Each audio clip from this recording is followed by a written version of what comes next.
28 मई 2023 को भारत के प्रधानमंत्री ने संसद भवन की नई बिल्डिंग का इनॉग्रेशन किया है। इस अवसर पर पीएम ने संसद निर्माण श्रमिकों को सम्मानित किया और संसद में हिस्टोरिकल संगोल यानी कि राजदंड भी स्थापित किया। गौरतलब है कि नई संसद building central Vista redevelopment project का पार्ट है। इस प्रोजेक्ट में वाइस प्रेसिडेंट के लिए नया आवास, प्रधानमंत्री के लिए नया ऑफिस और आवास और सभी मिनिस्ट्रीज के लिए एक सेंट्रल सेक्रेटरीट का कंस्ट्रक्शन भी किया जाना शामिल है। आपको बताते चले कि नए संसद भवन का डिजाइन विमल पटेल द्वारा तैयार किया गया है और इसी डिजाइन पर नई बिल्डिंग का कंस्ट्रक्शन प्रेसिडेंट हाउस और इंडिया गेट के बीच टाटा प्रोजेक्ट्स लिमिटेड द्वारा किया गया है।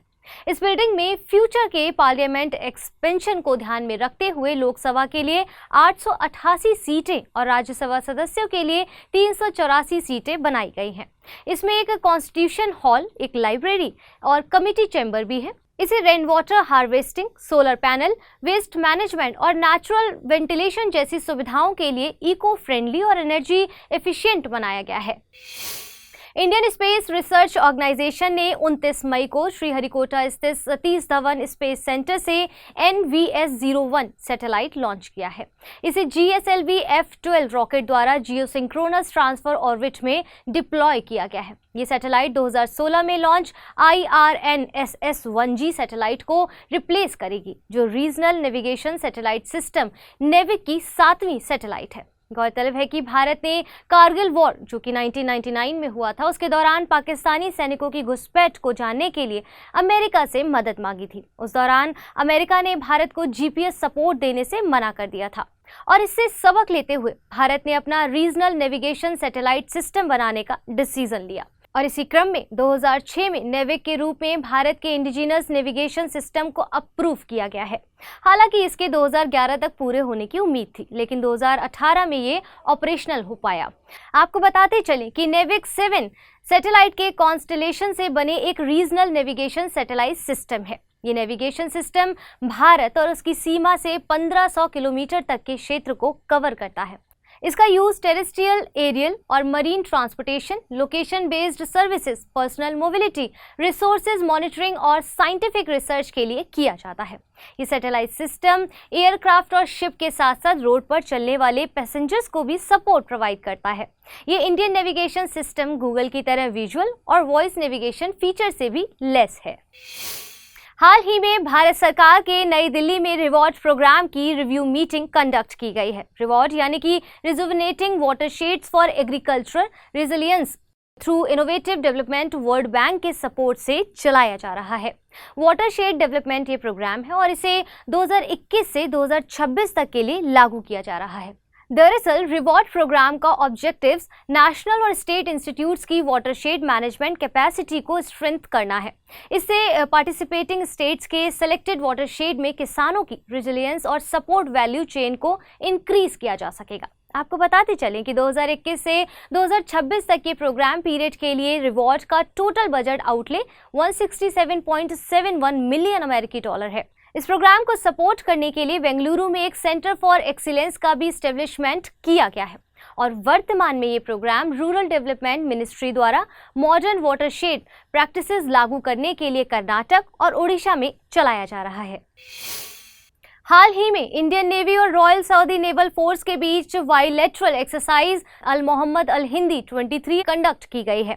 इस एक्सरसाइज सी फेज का सेकंड ये एडिशन था और ये एक्सरसाइज सऊदी अरब के अल जुवैल में कंडक्ट की गई है। इस 3 दिवसीय एक्सरसाइज में भारत की ओर से INS तरकश, INS सुभद्रा और डोर्नियर मैरीटाइम पेट्रोल एयरक्राफ्ट ने भाग लिया, जबकि सऊदी अरब की ओर से HMS बद्र और HMS अब्दुल अजीज, MH-60R हेलो और UAV ने पार्टिसिपेट किया।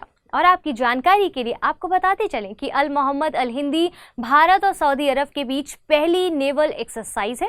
इस बार लेटरल एक्सरसाइज को कंडक्ट करने का डिसीजन 2019 के रियाद समिट में लिया गया था।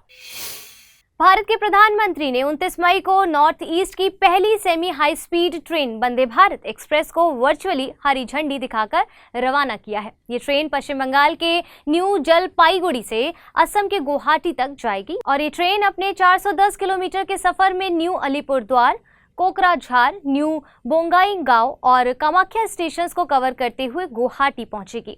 इसी ट्रेन को हरी झंडी मिलने के साथ देश में अब 18 वंदे भारत ट्रेनें डिफरेंट रूट्स पर ट्रैवल कर रही हैं। आपको बता दें कि आज असम सहित पूरे नॉर्थ ईस्ट की रेल कनेक्टिविटी के लिए बहुत बड़ा दिन है। आज नॉर्थ ईस्ट की कनेक्टिविटी से जुड़े 2 और प्रोजेक्ट्स का इनॉग्रेशन किया गया है। पहला है असम और मेघालय के लगभग 425 किलोमीटर रेलवे ट्रैक के इलेक्ट्रिफिकेशन का काम पूरा हो गया है और दूसरा है असम के लामडिंग में न्यूली कंस्ट्रक्टेड डेमो या मेमो शेड का भी आज इनॉग्रेशन किया गया है।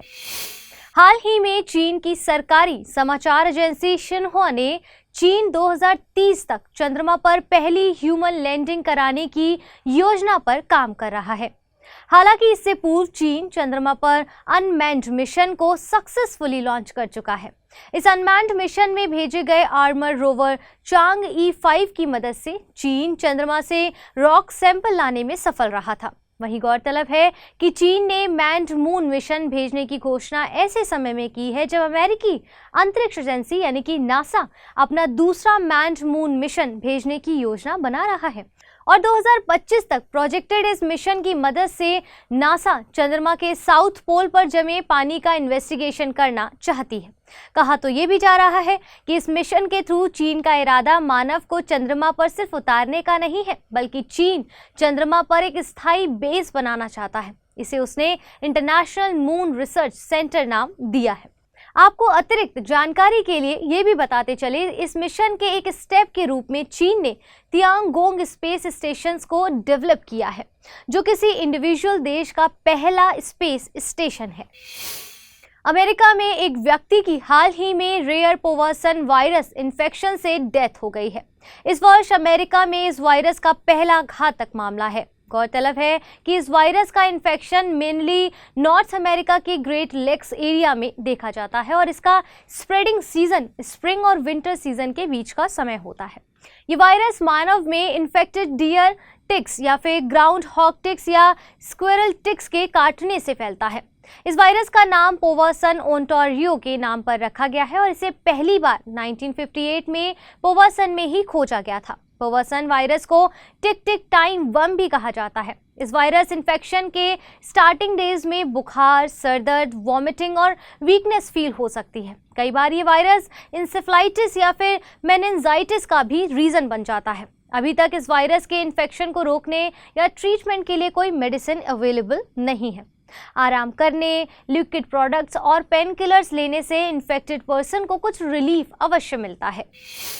हाल ही में नेशनल डिज़ाइन इंस्टीट्यूट के स्टूडेंट्स ने तेलंगाना के गोंगाडी शॉल के फैब्रिक से जूते का प्रोडक्शन स्टार्ट किया है।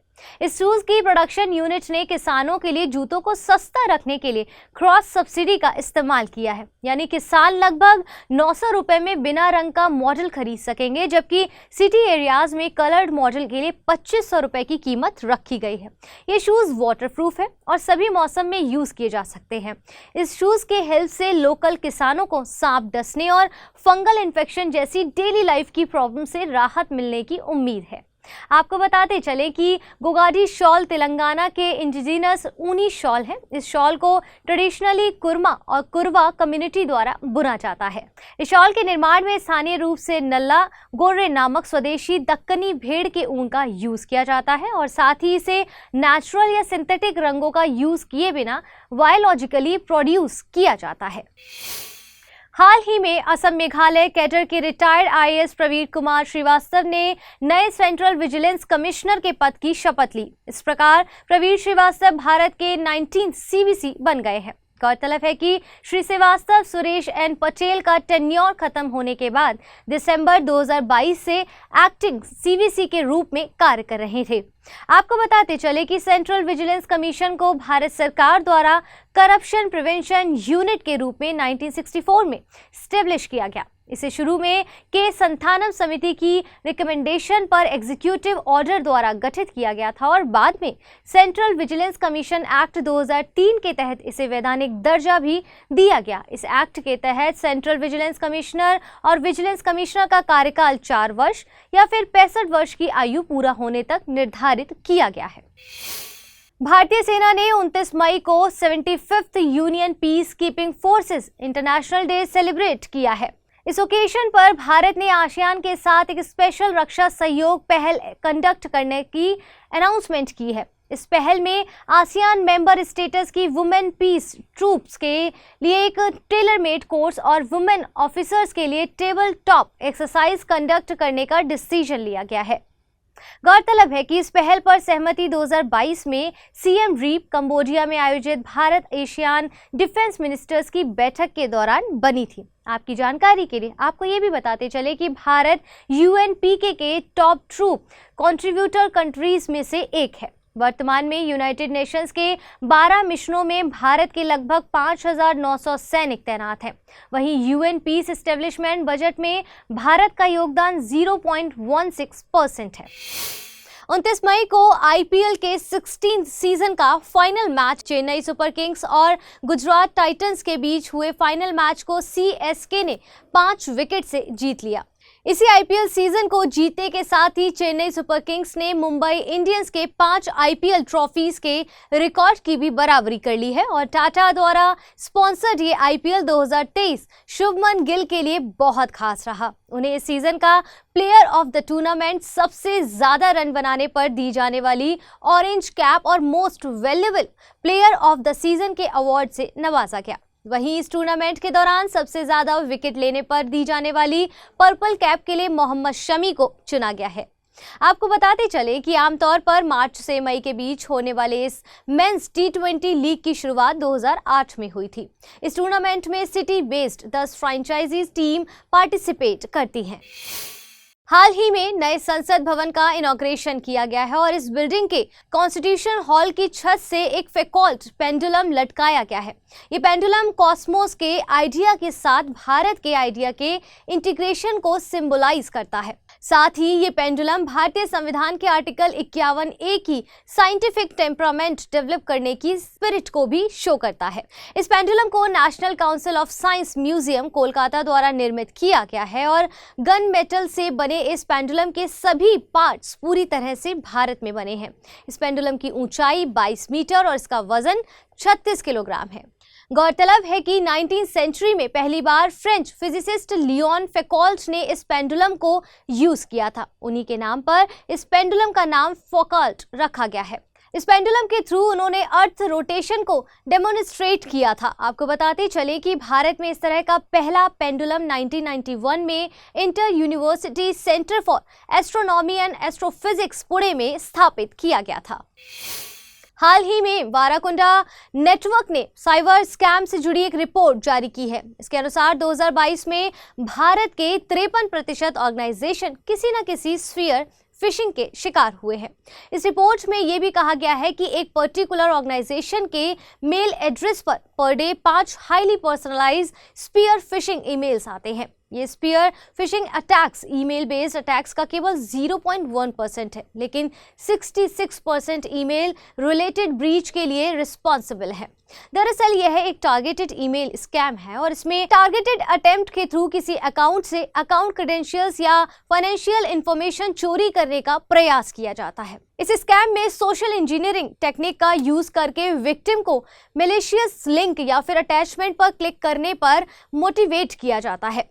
फॉर एग्जाम्पल, ईमेल बहुत फैमिलियर टोन में लिखे होते हैं, जिससे विक्टिम को झूठा ट्रस्ट हो जाता है कि मेल सेंडर उसे जानता है। इस भरोसे पर जवाब देते ही अटैक यूजर के क्रेडेंशियल्स चुरा लेता है और उसके नेटवर्क में एंटर कर जाता है। गौरतलब है कि ये इंटरनेट पर सीक्रेट इंफॉर्मेशन हासिल करने का सबसे सरल तरीका है। साथ ही इंटरनेट पर होने वाले 91% हमलों के लिए भी जिम्मेदार है। हाल ही में एस्ट्रोनॉमर्स ने एक एस्टेरॉइड को आइडेंटिफाइड किया है जो क्वासी मून की तरह व्यवहार करता है। एक्सपर्ट्स ने यह भी कहा है कि क्वासी मून 100 BC से अर्थ की परिक्रमा कर रहा है और अगले 1500 वर्षों तक ऐसा करना जारी रखेगा। इस एस्ट्रॉइड को 2023 FW13 नाम दिया गया है और इसके ऑब्जर्वेशन के लिए पैन स्टार्स टेलीस्कोप का यूज किया गया है। ये टेलीस्कोप हवाई यानी यूएस के हेलिकाला ज्वालामुखी के ऊपर स्थित है और गौरतलब है कि 2023 FW13 कोई नई खोज नहीं है। इसे पहली बार 2016 में खोजा गया था और तब इसे 469219 कमुआलेवा नाम दिया गया था और उस समय इसे सबसे छोटा, क्लोजेस्ट और सबसे स्टेबल नॉन क्वासी सैटेलाइट माना जाता था।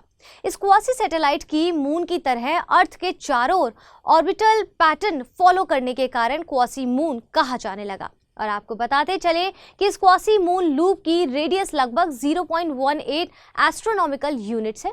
यही रेडियस 2023 FW13 को एक्स्ट्रा ऑर्डिनरी क्वासी मून बना देती है। 31 मई यानी आज ही के दिन हर वर्ष वर्ल्ड नो टोबैको डे के रूप में मनाया जाता है। इसका आयोजन वर्ल्ड हेल्थ ऑर्गेनाइजेशन द्वारा किया जाता है और इस इवेंट के थ्रू टोबैको यूज के हार्मफुल इम्पैक्ट के प्रति अवेयरनेस बढ़ाने पर जोर दिया जाता है। इस वर्ष के वर्ल्ड नो टोबैको डे की थीम है हमें भोजन चाहिए, तंबाकू नहीं।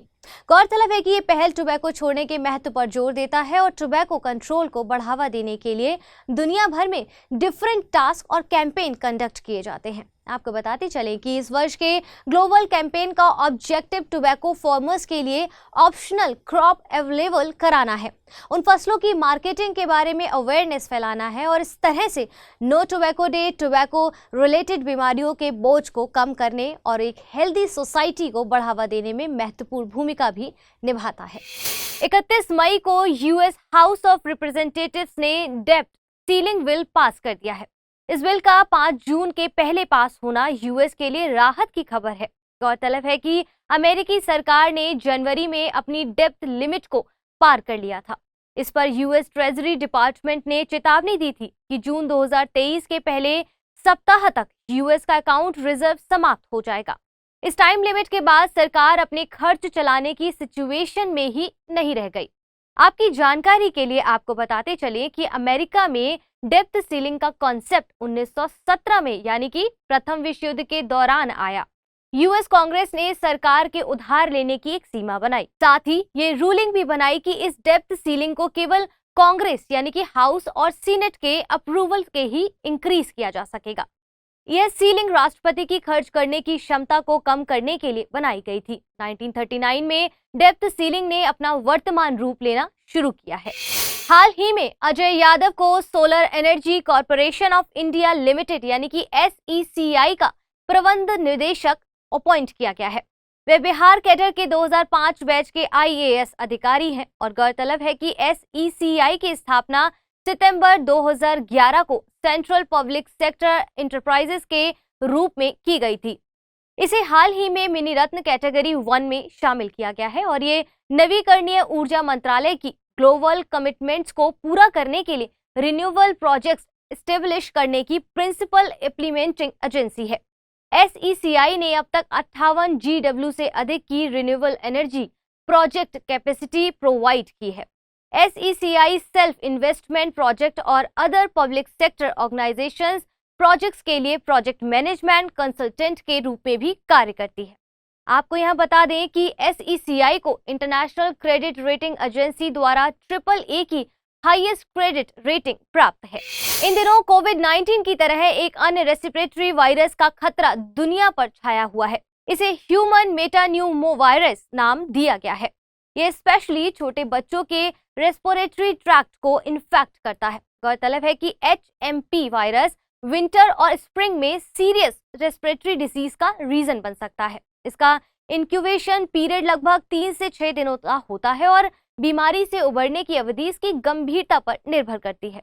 इस वायरस से इन्फेक्ट होने पर नाक बंद होना, खांसी, सांस लेने में तकलीफ और बुखार जैसे सिम्टम्स देखने को मिलते हैं। Centre for disease control and prevention की एक रिपोर्ट के अनुसार HMPV से एडल्ट, छोटे बच्चे और वीक इम्यून सिस्टम वाले लोगों में ब्रोंकाइटिस या निमोनिया का खतरा भी पैदा हो सकता है। इस वायरस को पहली बार 2001 में नीदरलैंड में खोजा गया था। आपको यहाँ बता दें कि ह्यूमन मेटान्यूमो वायरस एक प्रकार का पैरामाइक्सो वायरस है। इस वायरस फैमिली के अन्य वायरस रेस्पिरेटरी सिंकिटियल वायरस, मीजल्स और मम्स आदि है। हाल ही में केंद्रीय मंत्रिमंडल ने सहकारिता क्षेत्र में वर्ल्ड की सबसे ग्रीन स्टोरेज योजना को लागू करने का फैसला लिया है। इस योजना के तहत सहकारिता क्षेत्र में 700 लाख टन की एडिशनल स्टोरेज कैपेसिटी क्रिएट की जाएगी। इस कैपेसिटी क्रिएशन के लिए सरकार लगभग 1 लाख करोड़ रुपए खर्च करेगी। इस योजना में प्रत्येक ब्लॉक में 2000 टन क्षमता वाले गोदाम बनाए जाएंगे। इस स्टोरेज कैपेसिटी इंप्रूवमेंट से अगले 5 वर्ष में भारत की ग्रीन स्टोरेज कैपेसिटी लगभग 2150 लाख टन हो जाएगी, जो दुनिया की सबसे बड़ी ग्रीन स्टोरेज कैपेसिटी होगी। इस योजना का मेन ऑब्जेक्ट अनाज की बर्बादी पर कंट्रोल और किसानों को सस्ते दामों पर फसल बेचने से रोकना है। साथ ही इस योजना के माध्यम से ग्रेन इंपोर्ट डिपेंडेंसी कम करने और गांव में रोजगार के अवसर बढ़ाने में भी मदद मिलेगी।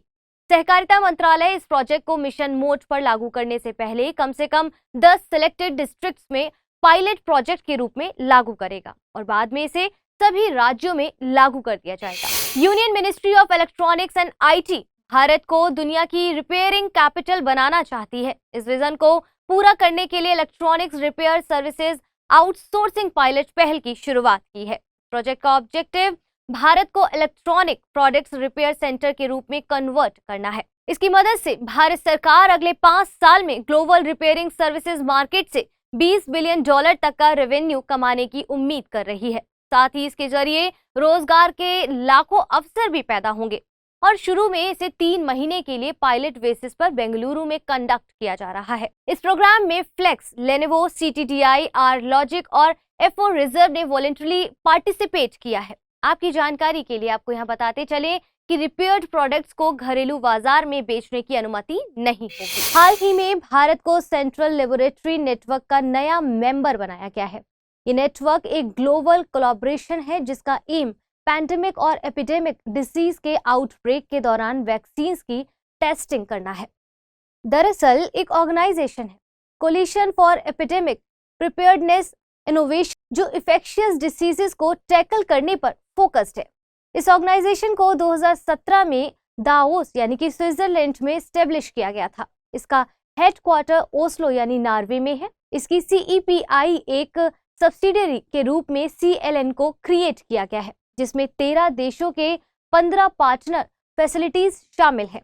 ये नेटवर्क वैक्सीन्स की टेस्टिंग में स्टैंडर्डाइज्ड मेथड और मटेरियल्स का उपयोग करता है। साथ ही नेटवर्क लेबोरेटरीज की असेसमेंट में यूनिफॉर्मिटी इंश्योर करने के लिए कॉमन प्रोटोकॉल्स और रीजेंट्स यूज करने की बात करता है। भारत की ओर से इस नेटवर्क में Indian council of medical research, national institute of virology भागीदारी कर रहा है। इंडिया मेटेओरोलॉजिकल डिपार्टमेंट के डायरेक्टर जनरल मृत्युंजय महापात्र को वर्ल्ड मेटेओरोलॉजिकल ऑर्गेनाइजेशन का तीसरा उपाध्यक्ष चुना गया है। वह भारत के साइक्लोन मैन के नाम से फेमस है। महापात्र के अलावा 2 अन्य व्यक्तियों को भी WMO के उपाध्यक्ष के पद पर प्रमोट किया गया है। इनमें से एक आयरलैंड के इयॉन मोरन और दूसरे कोटे डी आइवर के डोडा कोनाटे हैं। गौरतलब है कि WMO में एक अध्यक्ष और 3 उपाध्यक्ष होते हैं, जो वर्ल्ड मेटेओरोलॉजिकल मौसम कांग्रेस और एग्जीक्यूटिव काउंसिल की अध्यक्षता करते हैं। WMO का सेक्रेटरीट जिनेवा यानी कि स्विट्जरलैंड में है।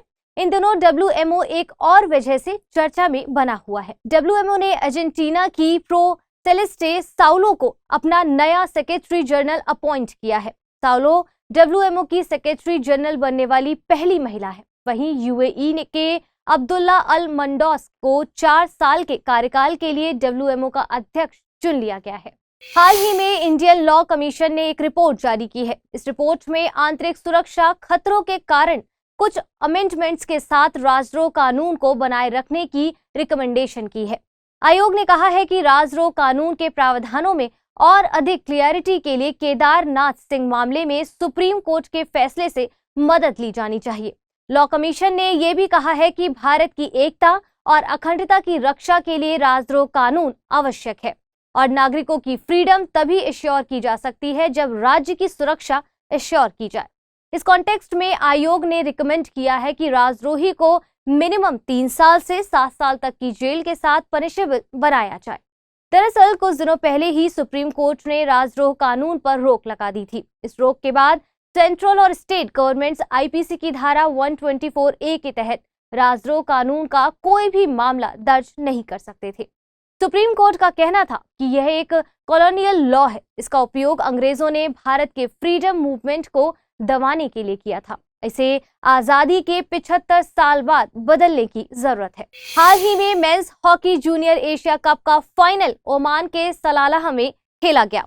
इस मैच में भारत ने पाकिस्तान को 2-1 से हराकर जूनियर एशिया कप ट्रॉफी अपने नाम कर ली है। इस जीत के साथ भारत की जूनियर टीम ने वर्ल्ड कप के लिए भी क्वालिफाई कर लिया है। इस रोमांचक मुकाबले में भारतीय कप्तान उत्तम सिंह को मैन ऑफ द मैच चुना गया। इस बार ये टूर्नामेंट 8 साल बाद हो रहा था, क्योंकि कोरोना महामारी की वजह से 2021 में इसका आयोजन नहीं हो सका था। आपको बता दें कि भारत ने ये ट्रॉफी चौथी बार जीती है। इससे पहले 2004, 2008 और 2015 में भी भारत चैंपियन रह चुका है। साथ ही इस जीत के बाद भारत सबसे ज्यादा बार men's junior Asia cup trophy जीतने वाली टीम बन गई है।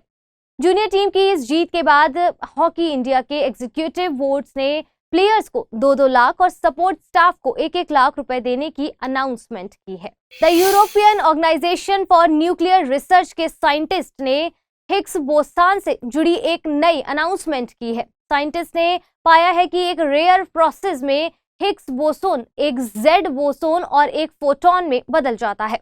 दरअसल हिग्स बोसोन हिग्स फील्ड से जुड़ा एक एलिमेंट्री फोर्स कैरिंग पार्टिकल है। हिग्स बोसोन सब एटॉमिक फिजिक्स में इतना फंडामेंटल रोल प्ले करता है कि इसे गॉड पार्टिकल भी कहा जाता है। इसके कॉन्सेप्ट को 1964 में पीटर हिग्स, फ्रोंकोइस और एंगलर्ट और 4 अन्य थ्योरिस्ट द्वारा प्रपोज किया गया था, ताकि समझा जा सके कि कुछ पार्टिकल्स में द्रव्यमान क्यों होता है। फाइनली 4 जुलाई 2012 को लार्ज हेड्रोन कोलाइडर के रिसर्चर्स ने हिग्स बोसान पार्टिकल की खोज की थी। हाल ही में भारत ने जुहू से पुणे के लिए हेलीकॉप्टर सर्विस शुरू की गई है। ये उड़ान हेलीकॉप्टरों के लिए एशिया की पहली परफॉर्मेंस बेस्ड नेविगेशन उड़ान थी। इस डिमॉन्स्ट्रेशन में गगन सैटेलाइट टेक्नोलॉजी का यूज किया गया है। इस ओकेशन पर भारत के यूनियन एविएशन मिनिस्टर ने ये कहा है कि ये उड़ान एविएशन सेक्टर के लिए एक माइलस्टोन है। एविएशन सेक्टर का ये स्टेप सेफर और इफिशिएंट एयर ट्रैफिक मैनेजमेंट के लिए एडवांस टेक्नोलॉजी को अपनाने की हमारी कमिटमेंट्स को अंडरलाइन करता है। गौरतलब है कि इस उड़ान में गगन सैटेलाइट टेक्नोलॉजी का यूज हुआ है, जिसमें गगन का अर्थ है GPS aided GEO augmented navigation. ये एक स्पेस बेस्ड ऑगमेंटेशन सिस्टम है। ये इंडियन फ्लाइट इंफॉर्मेशन रीजन में best possible navigational services provide करने के लिए कमिटेड है। इसे इंडियन स्पेस रिसर्च ऑर्गेनाइजेशन और इंडियन एयरपोर्ट अथॉरिटी द्वारा ज्वाइंटली डेवलप किया गया है। हाल ही में यूपी के इटावा में स्वनिधि महोत्सव आयोजित किया गया है। पीएम मोदी ने इस कार्यक्रम की सराहना की है। इस कार्यक्रम के दौरान प्रधानमंत्री स्वनिधि योजना के बेनिफिशियरीज को मैक्सिमम लोन डिसबर्समेंट और डिजिटल लेन देन को मोटिवेट करने में उनके आउटस्टैंडिंग कंट्रीब्यूशन के लिए सम्मानित किया गया है। आपको बताते चले कि प्रधानमंत्री स्वनिधि योजना जून 2020 में कोरोना महामारी के दौरान स्ट्रीट वेंडरों के लिए शुरू की गई एक लोन स्कीम है। इसे ministry of housing and urban affairs द्वारा चलाया जा रहा है। इस योजना का ऑब्जेक्टिव लगभग 50 लाख स्ट्रीट वेंडर्स को 10,000 तक का कोलेट्रल फ्री लोन देना है। नेपाल के प्रधानमंत्री पुष्प कमल दहल प्रचंड 31 मई 2023 से 3 जून 2023 तक भारत की ऑफिशियल विजिट पर है। दिसंबर 2022 में पीएम बनने के बाद यह उनकी पहली बार बाइलेटरल फॉरेन विजिट है। इस विजिट के दौरान दोनों देशों के प्रधानमंत्रियों ने एनर्जी, कनेक्टिविटी और ट्रेड सहित कई क्षेत्रों में आपसी सहयोग बढ़ाने की बात कही है। साथ ही कई परियोजनाओं का भी शुभारंभ किया है, जैसे कुर्था विजलपुरा रेलवे लाइन की शुरुआत हुई है। वतनाहा यानी भारत से नेपाल सीमा शुल्क यार्ड तक एक भारतीय रेलवे कार्गो ट्रेन का इनॉग्रेशन, नेपालगंज और रुपईडीहा में इंटीग्रेटेड चेक पोस्ट का इनॉग्रेशन और गोरखपुर भुटवल ट्रांसमिशन लाइन के इंडियन पार्ट की ग्राउंड ब्रेकिंग सेरेमनी आदि। गौरतलब है कि 2014 में अपनी पहली नेपाल यात्रा के दौरान प्रधानमंत्री मोदी ने भारत नेपाल रिलेशंस के लिए HIT फॉर्मूला दिया था। इसका मतलब है हाईवे, आईवे और ट्रांसवे। इस विजिट के बाद उन्होंने कहा कि आज के एग्रीमेंट्स उस रिश्ते को सुपर हिट बनाने में मदद करेंगे। नॉर्थ फिनलैंड के रोवाजार्वी में हो रही इस एक्सरसाइज को फिनलैंड की अब तक की सबसे बड़ी डिफेंस एक्सरसाइज माना जा रहा है। इसमें अमेरिका, ब्रिटेन, नॉर्वे, फिनलैंड आदि देशों के 7500 सैनिक, 1000 से अधिक गाड़ियां और 150 फाइटर प्लेन्स भागीदारी कर रहे हैं। यह डिफेंस एक्सरसाइज रूस की सीमा के करीब कंडक्ट की जा रही है ताकि नाटो के फिनलैंड डिफेंस प्लेस के प्रति सॉलिडेटरी शो की जा सके। इस एक्सरसाइज में नाटो के 14 देश भाग ले रहे हैं और अप्रैल 2023 में नाटो का मेंबर बनने के बाद फिनलैंड आर्कटिक क्षेत्र में अपने पहले ज्वाइंट एक्सरसाइज को होस्ट कर रहा है। आपको बताते चले कि कोल्ड वॉर की सिचुएशन में 4 अप्रैल 1949 को नाटो की स्थापना वॉशिंगटन डीसी में की गई है। यह मिलिट्री अलायंस को नॉर्थ अटलांटिक ट्रीटी के तहत स्टेब्लिश किया गया है और नाटो का हेडक्वार्टर ब्रुसेल्स, बेल्जियम में बनाया गया है। प्रेजेंट में इसके कुल 31 मेंबर कंट्रीज हैं। हाल ही में साइंटिस्ट ने प्रोग्राम सेल डेथ की स्टार्टिंग फेज में होने वाले एक स्पेशल मॉलिक्यूलर मैकेनिज्म को आइडेंटिफाई किया है। इस मैकेनिज्म को एपोप्टोसिस नाम दिया गया है। इस मैकेनिज्म में एप्रोप्रिएट ट्रिगर मिलने पर जनरेट हुआ स्टिमुलेशन किसी सेल्स को सेल्फ डिस्ट्रक्ट के लिए अलाउ कर देता है। एडल्ट में एपोप्टोसिस का यूज अनवांटेड सेल्स को शरीर से छुटकारा दिलाने के लिए किया जाता है। अनवांटेड सेल्स ऐसी सेल्स होती हैं जो ह्यूमन बॉडी के सर्वाइवल के लिए खतरा होती हैं। ऐसी सेल्स में कैंसर सेल, बैक्टीरिया या वायरस इन्फेक्टेड सेल्स शामिल होते हैं। कई बार यह भी देखा गया है कि नॉर्मल हेल्दी ह्यूमन में एपोप्टोसिस की अधिकता न्यूरो डिजनरेटेड डिसीज का रीजन बन जाती है। एक अनुमान के अनुसार एपोप्टोसिस द्वारा एक ह्यूमन बीइंग में हर साल उसे बॉडी वेट के बराबर सेल्स हटा दी जाती है।